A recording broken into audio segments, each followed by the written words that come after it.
దేవుని నా మహిమ కలుగును గాక. దేవుని సన్నిధిలో ఈ విధంగా కూర్చునే భాగ్యం ఆ దేవాతి దేవుడు మనందరి జీవితాల్లో దయచేసి ఉన్నాడు. అందుని బట్టి ఆయనకు ఒకసారి స్తుతులు స్తోత్రాలు చెల్లించుకుందాం. ఆమేన్, హల్లెలూయా.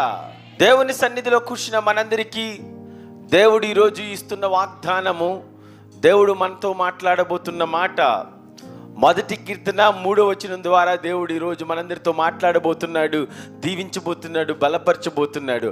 అతడు చేయనిదంతయు సఫలమగును. ఆమేన్, హల్లెలూయా, హల్లెలూయా.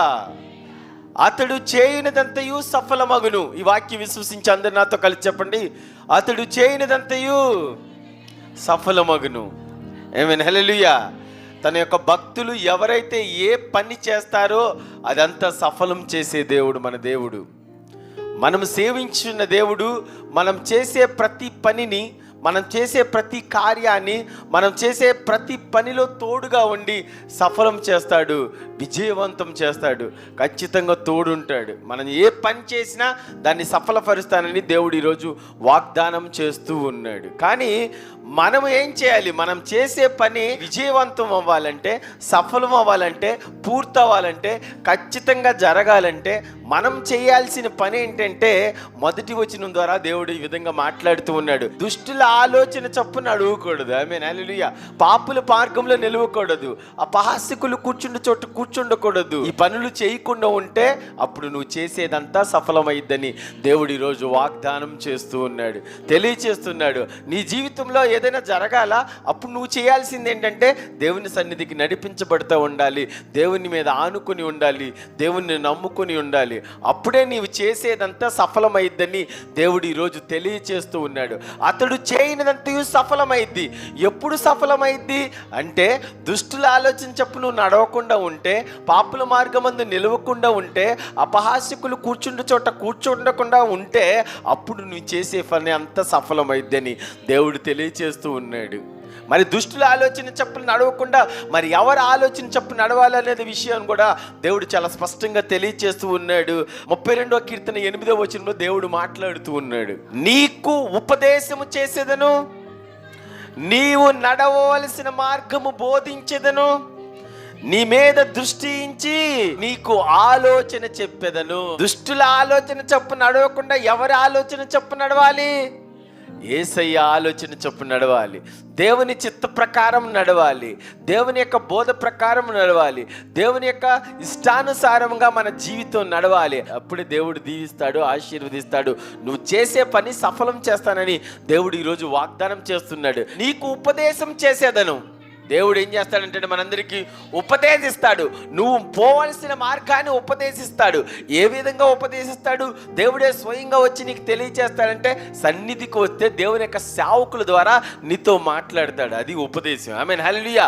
నీకు ఉపదేశం చేసేదను, నీవు నడవవలసిన మార్గము బోధించేదను. దుష్టుల మార్గంలో పోకుండా ఎవరు నీకు బోధిస్తారంట? దేవుడు నీకు బోధిస్తూ ఉంటాడు. నీవు నడవవలసిన మార్గాన్ని నీకు బోధిస్తాను, నీ మీద దృష్టి నీకు ఆలోచన చెప్పేదను. ఆమేన్, హల్లెలూయా. ఆయన ఆలోచన ప్రకారం మనందరం జీవించాలి. ఆయన దృష్టి ఎప్పుడు ఎవరి మీద ఉంటుందంటే, ఎవరైతే ఆయన్ని వేడుకుని ఉంటారో, ఎవరైతే ఆయన్ను స్తుతిస్తారో, ఎవరైతే యేసయ్యను నమ్ముకుంటారో వాళ్ళ మీద దేవుని యొక్క కనుదృష్టి ఉంటుంది. ఆమేన్ చెప్పాలి గట్టిగా. ఆమేన్, హల్లెలూయా. ఖచ్చితంగా ఆయన బిడ్డల మీద ఆయన యొక్క దక్షిణ హస్తం ఉంటుంది. అదే తెలియచేస్తూ ఉన్నాడు ఈరోజు. నీ మీద దృష్టి ఉంచి నీకు ఆలోచన చెప్పేదను. ఆ ఆలోచన ప్రకారం నువ్వు నడిచావా, నువ్వు చేయనిదంతయు సఫలమైద్ది. ఆమేన్, హల్లెలూయా. దేవుని యొక్క చిత్త ప్రకారం మనం నడిస్తే మనం చేసే పని అంతా ఏమైందంటండి? సఫలమైద్ది. ఎందుకనంటే దేవునికి విరోధమైన కార్యం చేయవు కనుక, దేవునికి చిత్త ప్రకారం నువ్వు నడుస్తూ ఉంటావు కనుక ఆ పని విజయవంతం అవుద్ది. అందుకే మనం చేసే ప్రతి పనిలో దేవుని ముందు పెట్టుకోవాలి. అందుకే నాన్నగారితో ప్రతి ఒక్కరు ప్రతి పనిలోనూ ప్రార్థన చేయించుకునే బయలుదేరుతూ ఉంటారు. అది ఉద్యోగానికి కానీ, వ్యాపారానికి కానీ, ఏ పని అయినా మన జీవితాల్లో ఏ పనులు ఉంటాయో ప్రతి ఒక్క పనికి, అది శుభకార్యము కానీ ఏ శుభకార్యాలైనా, ఎలాంటి కార్యాలైనా దేవుణ్ణి ముందు పెట్టుకుని నడిస్తే నీ ప్రయాణం ఖచ్చితంగా సుఖప్రదమైద్ది, ఖచ్చితంగా విజయవంతమైద్ది, ఖచ్చితంగా దేవుడు నీకు విజయాన్ని ఇస్తానని దేవుడు తెలియజేస్తూ ఉన్నాడు. నువ్వు చేసేదంతా నేను సఫలం చేస్తాను చేస్తానని తెలియచేస్తున్నాడు. కానీ నువ్వు చేయాల్సింది ఏంటో తెలుసా? నీ మార్గాన్ని దేవునికి అప్పచెప్పాలి. దేవుని యొక్క ఆలోచన ప్రకారం నువ్వు నడుచుకోవాలి. అప్పుడు దేవుడు నీకు విజయాన్ని ఇస్తాడు, నీ మీద దృష్టి ఉంచుతాడు. ఆమేన్, హల్లెలూయా. ద్వితీయోపదేశకాండం 23వ అధ్యాయం 5వ వచనం ద్వారా దేవుడు ఈ విధంగా సెలవిస్తూ ఉన్నాడు. అయితే నీ దేవుడైన యెహోవా బిలాము మాట విననొల్లకుండెను. నీ దేవుడైన యెహోవా నీ నిమిత్తము ఆ శాపమును ఆశీర్వాదముగా మార్చెను. ఆమెను చెప్పు గట్టిగా. ఏం చేస్తాడంటే నీ కోసము, నీ నిమిత్తము, నీ గురించే దేవుడు శాపాన్ని ఆశీర్వాదంగా మారుస్తానని చెప్తూ ఉన్నాడు ఈరోజు. ఆమెను చెప్పు గట్టిగా. ఆమేన్, హల్లెలూయా. నీ యొక్క మార్గాన్ని దేవునికి అప్పచెప్పావా? దేవుని యొక్క ఆలోచన ప్రకారం జీవించావా? దేవుని యొక్క చిత్త ప్రకారం దీవించావా? యేసుని నమ్ముకున్నావా? దేవుని సన్నిధికి నడవబడ్డావా? ఆయన మీద ఆనుకుని ఉన్నావా? నీ జీవితాల్లో వచ్చే శాపాలను ఆశీర్వాదాలుగా మారుస్తానని దేవుడు ఈరోజు వాగ్దానం చేస్తూ ఉన్నాడు. ఆమేన్, హల్లెలూయా. నీ నిమిత్తము శాపాన్ని ఆశీర్వాదంగా మారుస్తానని తెలియజేస్తూ ఉన్నాడు. ఇశ్రాయేలీయులందరి నిమిత్తం ఏం చేశాడంటే దేవుడు బిలాము యొక్క శాపాన్ని ఆశీర్వాదంగా మారుస్తూ ఉన్నానని చెప్తున్నాడు. ఆమేన్, హల్లెలూయా. మన దేవుడు శాపాన్ని ఆశీర్వాదంగా మార్చే దేవుడు, లేమిని సమృద్ధిగా మార్చే దేవుడు మన యేసే. ఆమేన్ చెప్పు గట్టిగా. ఆమేన్, హల్లెలూయా. అవమానాన్ని ఘనతగా మార్చే దేవుడు మన యేసయ్య. ఆమేన్ చెప్పు గట్టిగా. ఆమేన్, హల్లెలూయా. దుఃఖాన్ని సంతోషంగా మార్చే దేవుడు మన యేసయ్య. ఆమేన్ చెప్పు గట్టిగా. ఆమేన్, హల్లెలూయా. నీటిని ద్రాక్షారసంగా మార్చే దేవుడు మన యేసయ్య. ఆమేన్, హల్లెలూయా. మారాను మధురముగా మార్చే దేవుడు మన యేసయ్య. ఆమేన్ చెప్పు గట్టిగా. ఆమేన్, హల్లెలూయా. పాపిని పరిశుద్ధినిగా మార్చే దేవుడు మన యేసయ్య. చీకటిని వెలుగుగా మార్చే దేవుడు కూడా మన యేసయ్య. ఆమేన్, హల్లెలూయా. ఇదిగో బిలాము యొక్క శాపాన్ని నేను నీ కోసం ఏం చేశానో తెలుసా?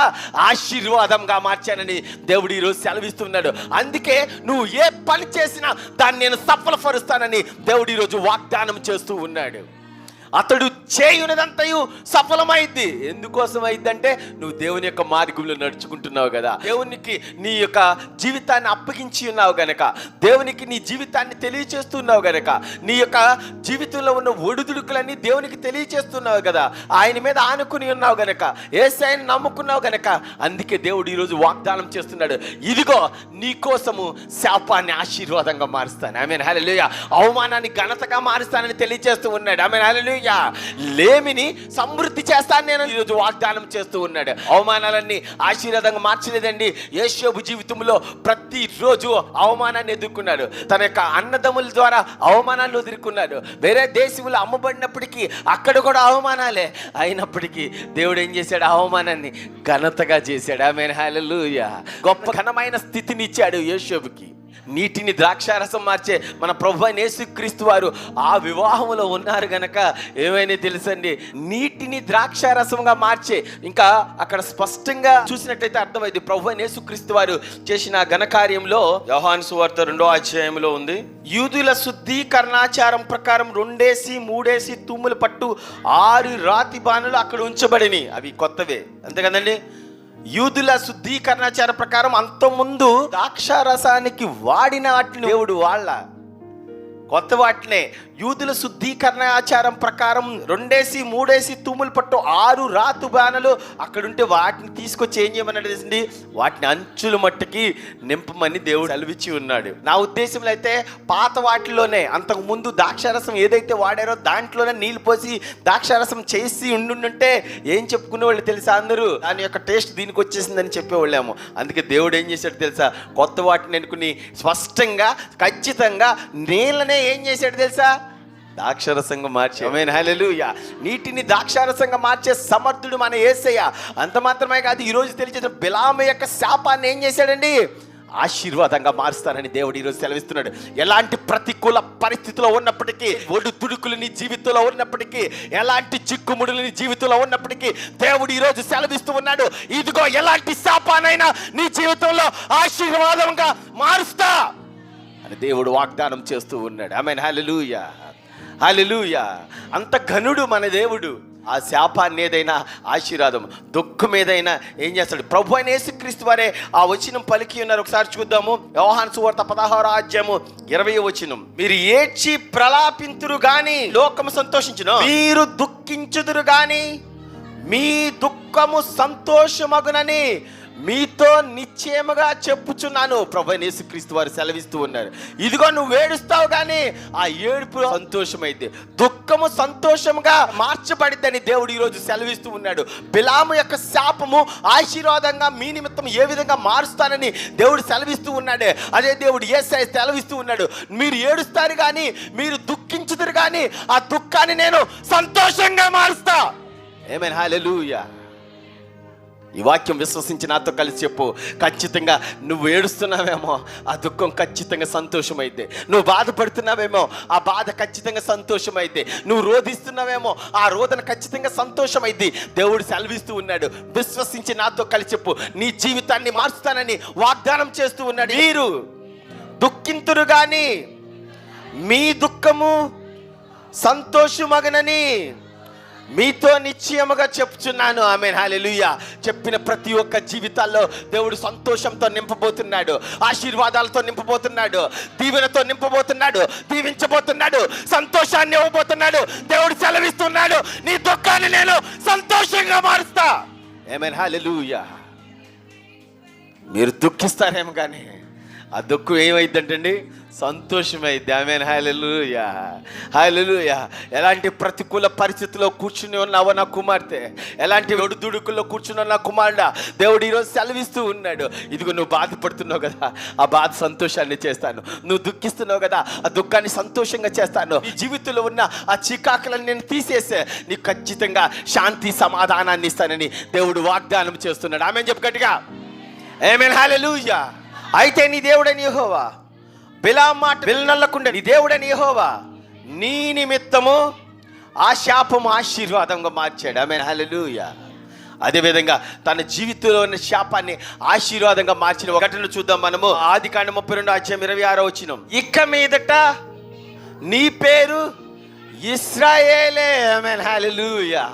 ఇక్కడ శాపాన్ని ఏం చేశాడు తెలుసా? దేవుడు ఆశీర్వాదంగా మార్చాడు. ఆమేన్, హల్లెలూయా. దేవుని కుమారుడిగా మార్చాడు. యాకోబు జీవితంలో యాకోబుకు ముద్ర ఉంది. యాకోబు మోసగాడు, అతని పేరుకు తగ్గట్టుగా యాకోబు మోసం చేశాడని చెప్పుకుంటూ ఉంటారు.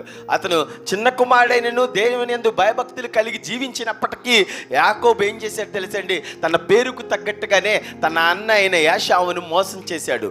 ఆ ప్రతిఫలంతో అతను పద్దనారామము లాబాను యొక్క దేశము చేరుకోవాల్సి వచ్చింది. అక్కడ ఉన్న తర్వాత అక్కడి నుంచి తన భార్యను వివాహం చేసుకున్న తర్వాత తన కుమార్తెలందరినీ తీసుకుని తిరిగి తన అన్న దగ్గరికి వస్తున్న సమయంలో తన జీవితంలో తన హృదయం మొత్తం వేదనతో ఉంది. అన్నీ చంపేస్తాడేమో అని. ఎందుకనంటే పారిపోయేటప్పుడు కూడా ఎవరికి భయపడి పారిపోయాడండి?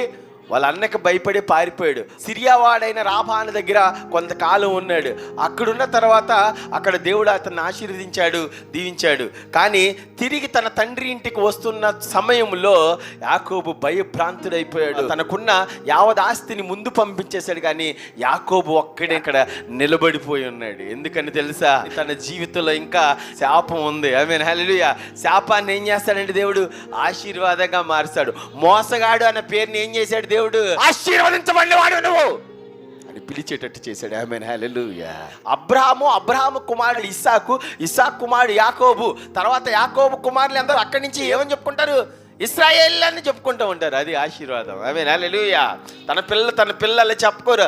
అక్కడి నుంచి యాకోబునే పిలుస్తున్నారు. ఇప్పుడు ఇజ్రాయేల్ కంట్రీ మనం పిలిచామనుకోండి, అది ఎవరి పేరు? యాకోబు పేరు. ఆమేన్, హల్లెలూయా. అది ఎవడు పెట్టిన పేరు? దేవుడు పెట్టిన పేరు. ఆమేన్, హల్లెలూయా. ఆయన యొక్క పేరులో ఏముందండి? మోసగాడు అని ఉంది. ఆమేన్, హల్లెలూయా. అదేవిధంగా తన అన్నను మోసగించి పారిపోయాడు, తన ప్రాణాన్ని దక్కించుకున్నాడు. సిరియావాడైన లాబాను దగ్గరికి వెళ్ళి ఉన్నాడు. పద్దనారాములో కొంతకాలం జీవించాడు. తిరిగి తన తండ్రి ఇంటికి వస్తున్న సమయంలో తన జీవితంలో భయం. ఆమేన్, హల్లెలూయా. ఖచ్చితంగా తనని చంపేస్తాడని భయపడిపోతున్న సమయంలో దేవుణ్ణి ఆశ్రయించాడు. అక్కడే ప్రార్థించాడు, దేవునితో పెనుగులాడాడు, దేవునితో పోరాటం చేశాడు. ప్రార్థించి ఖచ్చితంగా ఇశ్రాయేలు దీవించబడిన వాడని ముద్ర వేయించుకున్నాడు. ఆమేన్, హల్లెలూయా. దేవుడు ఏం చేశాడు తెలుసా? ఏమడిగాడండి? నీ పేరేంటి అని అడిగాడు. అతను ఏం చెప్పాడండి? యాకోబు అని చెప్పాడు. అప్పుడు ఆయన, నువ్వు దేవునితోను మనుషులతోను పోరాడి కనుక ఇక మీదట నీ పేరు ఇశ్రాయేలు, ఆమేన్, హల్లెలూయా, ఆశీర్వదించబడిన వాడివే అని పిలుస్తూ ఉన్నాడు. అదే తెలియచేస్తూ ఉన్నాడు. ఈరోజు శాపాన్ని ఆశీర్వాదంగా మార్చే దేవుడు మోసగాడన్న తన పేరుని తీసివేసి ఆశీర్వదించబడిన వాడిగా చేశాడు. ఆమేన్, హల్లెలూయా. అదే దేవుడు నీతో మాట్లాడుతూ ఉన్నాడు. నీ జీవితంలో ఏ కొదువు ఉన్నా, ఏ దుఃఖం ఉన్నా, ఏ శాపం ఉన్నా, ఏ ప్రతికూల పరిస్థితి ఉన్నా నీ జీవితాన్ని మార్చి ఆశీర్వాదముగా, ఆనందముగా, సంతోషంగా చేస్తానని ఈరోజు వాగ్దానం చేస్తున్నాడు. ఆమేన్ చెప్పు గట్టిగా. ఆమేన్, హల్లెలూయా. కానీ ఏం చేయాలి తెలుసా? ప్రార్థించాలి. అక్కడ యాకోబు ఏం చేశాడు తెలుసండి? ప్రార్థించాడు. ఎప్పటి వరకు ప్రార్థించాడు తెలుసా? దేవుడు తన ప్రార్థన వినేంత వరకు ప్రార్థించాడు. ఆమేన్, హల్లెలూయా. దేవుడు తన ప్రార్థన వినటానికి దిగి వచ్చేంత వరకు ప్రార్థించారు. మనం అంతసేపు చేయడం చాలా కష్టమేమో కదండి, అంతసేపు చేయగలమా? కానీ దేవుడు మాట్లాడుతుంది ఏంటో తెలుసండి? ఖచ్చితంగా నువ్వు ప్రార్థిస్తే నీ జీవితాన్ని మారుస్తానని తెలియజేస్తూ ఉన్నాడు. యాకోబు ఎప్పటి వరకు ప్రార్థించాడు తెలుసా? తన జీవితంలో ఉన్న తన పేరును మార్చేంత వరకు ప్రార్థించాడు. తన జీవితంలో ఉన్న శాపాన్ని మార్చేంత వరకు ప్రార్థించాడు. తన జీవితంలో ఉన్న మోసగాడు అన్న పేరు మారేంత వరకు ప్రార్థించాడు. ఆమేన్, హల్లెలూయా. నీ జీవితం మారేంత వరకు ప్రార్థించు. నీ దుఃఖం తీరేంత వరకు ప్రార్థించు. నీ ప్రతికూల పరిస్థితి నుంచి విడుదల పొందేంత వరకు ప్రార్థించు. నీ కుమారులు విజయం పొందుకునేంత వరకు ప్రార్థించు. నీ ఇల్లు పూర్తయ్యేంత వరకు ప్రార్థించు. ఖచ్చితంగా ఏం కావాలని నువ్వు అనుకుంటున్నావో అది జరిగేంత వరకు ప్రార్థించు. అదే దేవుడు సెలవిస్తున్నాడు. నీకు సంపూర్ణ ఆరోగ్యం కావాలా? వచ్చేంత వరకు ప్రార్థించు. దేవుడు దిగేంత వరకు యాకోబు ప్రార్థించాడు. అందుకే ఇజ్రాయేల్ అని పిలువబడ్డాడు. ఆమేన్, హల్లెలూయా. అదే పేరు నేటికి పిలువబడుతూనే ఉంది. ఆమేన్, హల్లెలూయా. ఆ విశ్వాసం ఉందా నీకు? ఖచ్చితంగా నువ్వు విజయం పొందుకుంటావు. ఆమేన్ చెప్పు గట్టిగా. ఆమేన్, హల్లెలూయా. మొదటి దినవృత్తాంత గ్రంథము 4వ అధ్యాయము 9వ వచనం. వేదన పడి ఇతని కంటినని అతని తల్లి అతనికి ఎబ్బేజు అని పేరు పెట్టాను. ఆమేన్, హల్లెలూయా. ఇంకొక భక్తుని చూస్తున్నాం మనం. తన తల్లి కనేటప్పుడు వేదన పొందుకుంది అని తన కుమారుడికి ఏ పేరు పెట్టేసింది తెలుసా? ఇతడు వేదన పుత్రుడు అని పెట్టేసింది. ఆమేన్, హల్లెలూయా. ఎబ్బేజు అంటే ఏంటండి? వేదన, బాధ, రోదన, లేకపోతే కష్టాలు అని అనుకోండి. ఈ కుమారుని పేరు ఇక జీవితాంతం లోకం మొత్తం ఏమని పిలవాలి తెలుసా? వేదనే అని పిలవాలి. ఆమేన్, హల్లెలూయా. నిజంగా ఆ కుమారుడు తన జీవితంలో పెరిగేంత వరకు దేవుణ్ణి విడిచిపెట్టలేదు. తన జీవితంలో తన బ్రతుకు మార్చేంత వరకు ఎంత బాధపడి ఉంటాడు కదండి. మన పేరుని మనం స్పష్టంగా పిలిస్తేనే మనకు ఆనందంగా ఉంటుంది. మన పేరుని ఏ రకంగా చిన్న పొరపాటుగా పిలిచినా చాలా బాధ వేస్తుంది. అదేవిధంగా అతను కూడా, రే వేదన ఇట్రా, వేదన అటెళ్ళు, వేదన నిన్ను వాళ్ళు పిలుస్తున్నారు వీళ్ళు పిలుస్తున్నారు అనగానే ఎంత బాధ వేస్తూ ఉన్నదండి. ఎబ్బేజీ అంటే మాటకు అర్థం ఏంటంటే వేదన. తన తల్లి పెట్టేసింది అది. ఆమేన్, హల్లెలూయా. కానీ మన దేవుడు ఏంటి తెలుసా? అవమానాన్ని ఆశీర్వాదంగా మార్చారు. అవమానాన్ని ఘనతగా మార్చే దేవుడు మన దేవుడు. శాపాన్ని ఆశీర్వాదంగా మార్చే దేవుడు. అందుకే ఎబ్బేజీ ఎవరిని ఆశ్రయించాడు తెలుసా? యెహోవా దేవుని ఆశ్రయించాడు. ఆమేన్, హల్లెలూయా. దేవుణ్ణి ఆశ్రయించాడు. దేవునికి ప్రార్థన చేసుకున్నాడు. తన ప్రార్థన తన జీవితాన్ని మార్చి ఖచ్చితంగా ఉన్నతమైన స్థితినే ఇచ్చిందని మనం చూడగలం. ఆ ప్రార్థన చూద్దాము. ఎబ్బేజు చేసిన ప్రార్థన 4వ అధ్యాయం 10వ వచనం. ఎబ్బేజు ఇశ్రాయేలు దేవుని గురించి మొరపెట్టి, నీవు నన్ను నిశ్చయముగా ఆశీర్వదించి నా సరిహద్దులు విశాలపరిచి నీ చేయి నాకు తోడుగా ఉండ దయచేసి ఏ కీడు రాకుండా దానిలో నేను తప్పించని ప్రార్థించగా దేవుడు అతని మనవిని చేసిన దానిని అతనికి దయచేసెను. ఆమేన్, హల్లెలూయా. ఇక్కడ కూడా ఖచ్చితంగా అవమానాన్ని దేవుడు ఏం చేయబోతున్నాడు? ఆశీర్వాదంగా మార్చాడు. ఎబ్బేజీని ఏ విధంగా మార్చాడు తెలుసా? దీవించబడిన వాడు అని పిలువబడేటట్లు చేశాడు. ఆమేన్, హల్లెలూయా. దేవునికి ప్రార్థన చేశాడు. తన యొక్క హృదయాన్ని దేవుని ముందు పరిచాడు. తన జీవితాన్ని దేవుని ముందు పరిచాడు. దేవా, ఇదిగో నువ్వు నాకు తోడుగా ఉండు దేవా. నా సరిహద్దులు విశాలపరిచి దేవా. ఇదిగో నా జీవితంలో అందరూ నన్ను వేదన వేదన అని పిలుస్తూ ఉన్నారు ప్రభువా. నీ చేయి నాకు తోడుగా ఉండ దయచేయి దేవా అని విశ్వాసంతో ప్రార్థించాడు. నన్ను దీవించాయా అని ప్రార్థించాడు. అదే ప్రార్థన విశ్వసించి నువ్వు ప్రార్థించినట్లయితే దేవుడు ఖచ్చితంగా నేను దీవిస్తాడు. దేవుడు ఖచ్చితంగా నీకు తోడుగా ఉంటాడు. దేవుడు ఖచ్చితంగా నిన్ను ఆశీర్వదిస్తాడు. దేవుడు ఖచ్చితంగా నీ జీవితాన్ని కూడా మారుస్తాడు. నువ్వు కూడా ఆశీర్వదించబడిన వాడిగా పిలిచేటట్లు దేవుడు చేస్తాడు. తన ప్రార్థనలు అవన్నీ ఉన్నాయి. మొట్టమొదటిగా ఏం కోరుకున్నాడండి? నీవు నన్ను నిశ్చయముగా ఆశీర్వదించు దేవా. ఈ మాట నాతో విశ్వసించవు. యేసయ్యా నీవు నన్ను నిశ్చయముగా ఆశీర్వదించు దేవా. ఖచ్చితంగా ఇది చెప్పు. మొట్టమొదటిగా ఏం కోరుకున్నాడండి? దేవా నువ్వు నన్ను నిశ్చయంగా ఆశీర్వదించు. తర్వాత నా సరిహద్దులు విశాలపరచు దేవా. ఈ వాక్యం కూడా విశ్వసించపో. నా సరిహద్దులు విశాలపరచు దేవా. దాని అర్థం ఏంటో తెలుసా? సరిహద్దులు పెరుగుతాయని కాదు, నీ ఉద్యోగంలో ఉన్నతమైన స్థితి వెళ్తావని, నీ వ్యాపారంలో ఉన్నతమైన స్థితికి వెళ్తావని, నువ్వు చేస్తున్న పనిలో ఉన్నతమైన స్థితికి వెళ్తావని, నువ్వు చేస్తున్న ప్రతి దానిలో దేవుడు దీవిస్తాడని, ఆశీర్వదిస్తాడని అది చెప్పుకోలే. నా సరిహద్దులు విశాలపరచు దేవా అని పోయి ప్రార్థన చేశాడు. ఇంకా నీ చేయి నాకు తోడుగా ఉండ దయచేసి ఏ కీడు రాకుండా దానిలోనే నన్ను తప్పించు దేవా. ఆమేన్, హల్లెలూయా. దేవుని యొక్క చేయి మనకు తోడుగా ఉండాలని ప్రార్థన చేయాలి. ఈ వాక్యం కూడా విశ్వసించి చెప్పు. యేసయ్యా నీ చేయి నాకు తోడుగా ఉంచు, ఏ కీడు రాకుండా దానిలో నన్ను తప్పించు యేసయ్యా. ఆమేన్, హల్లెలూయా. ఖచ్చితంగా దేవుడు సెలవిస్తూ ఉన్నాడు, నా చేయి నీకు తోడుగా ఉంటుంది, నీకు ఏ కీడు రాకుండా నిన్ను, నీ కుటుంబాన్ని, నీకు కలిగిన ప్రతి సమస్తాన్ని నేను కాచి కాపాడతానని సెలవిస్తున్నాడు. ఆమె చెప్పు గట్టిగా. అందుకే ఎబ్బేజు ప్రార్థనలో ఖచ్చితంగా నిస్వార్థంగా ఉంది. ఆమేన్, హల్లెలూయా. ఎబ్బేజు ప్రార్థనలో న్యాయం ఉంది. ఆమేన్, హల్లెలూయా. ఎందుకంటే తన పేరునే తన తల్లి ఏమని చెప్పింది తెలుసా? వేదన అని పెట్టింది. తన జీవితాన్ని మార్చే యొక్క సర్వశక్తివంతుడిని ఆనుకుని ఉన్నాడు, ఆయన్ని వేడుకున్నాడు. కనుక ఎబ్బేజు యొక్క జీవితం ఏ విధంగా మార్చబడిందో 9వ వచనంలో మొదటి మాట ఉంది చూడండి ఒకసారి. ఎబ్బేజు తన సహోదరుల కంటే ఘనత పొంది ఉండని. ఆమె చెప్పు గట్టిగా. అవమానాన్ని ఏం చేస్తాడు తెలుసా? ఘనతగా మారుస్తాడు. ఆమేన్, హల్లెలూయా. తన జీవితంలో తన పేరు పిలిచినప్పుడు అవమానించబడినట్టు ఫీల్ అయి ఉండొచ్చు, తన పేరు పిలిచినప్పుడు సిగ్గుపడి ఉండొచ్చు, కానీ అతడు చేసిన ప్రార్థన ఏమైందో తెలుసా? ఆశీర్వాదంగా మార్చింది, పెద్ద ఘనత తీసుకొచ్చింది. తన సహోదరులందరికంటే తన సహోదరుని చాలా ఇష్టంగా పెట్టుండొచ్చు పేరు, తన పేరుని మట్టికి ఇష్టంగా పెట్టలేదు. తన తల్లి తనను విడిచిపెట్టి ఆ పేరు పెట్టినప్పటికీ యేసయ్య మర్చిపోని దేవుడు, యేసయ్య విడిచిపెట్టని దేవుడు, యేసయ్య సహాయం చేసే దేవుడు, యేసయ్య తోడుండే దేవుడు, యేసయ్య కాపాడే దేవుడు. కనుక వాళ్ళందరూ విడిచిపెట్టిన ఎవరు పైకి లేపుతేసారండి? తన సహోదరుల కంట ఘనత వచ్చేటట్టు చేశాడు దేవుడు. ఈరోజు అదే దేవుడు నీతో మాట్లాడుతున్నాడు. విశ్వసించు, యేసయ్యను విశ్వసించు, యేసయ్యను నమ్ముకో, నీ పూర్ణ హృదయంతో యేసయ్యను వేడుకో, యేసయ్య మీద ఆధారపడు. ఖచ్చితంగా నీ జీవితం మార్చబడదని దేవుడు సెలవిస్తూ ఉన్నాడు. ఈరోజు తెలియజేశాడు. ఇదిగో బిలాము యొక్క శాపాన్ని ఏం చేశాడండి? ఆశీర్వాదంగా మార్చాడు. ఇంకొక వాక్యం చూద్దాం చివరిగా. ఇర్మీయా గ్రంథం 33:3 నాకు మొరపెట్టుము, నేను నీకు ఉత్తరం ఇచ్చేదను, నీవు గ్రహింపలేని గొప్ప సంగతులను, గూఢమైన సంగతులు నేను నీకు తెలియజేస్తాను. ఆమేన్, హల్లెలూయా. దేవుడు సెలవిస్తున్నాడు, నాకు మొరపెట్టావా? నువ్వు గ్రహింపలేని సంగతులు, గొప్ప సంగతులు, నీ జీవితంలో ఉన్నతమైన స్థితికి వెళ్ళే సంగతులు నేను నీకు తెలియజేస్తాను, నీ జీవితాన్ని మారుస్తానని దేవుడు ఈరోజు సెలవిస్తున్నాడు. ఇంకొక వాక్యం చూద్దాం. సామెతలు 22:4 యెహోవా యందు భయభక్తులు కలిగి ఉండుట వినయముకు ప్రతిఫలము, ఐశ్వర్యము, ఘనతయు, జీవమును దాని వలన కలుగును. ఆమేన్, హల్లెలూయా.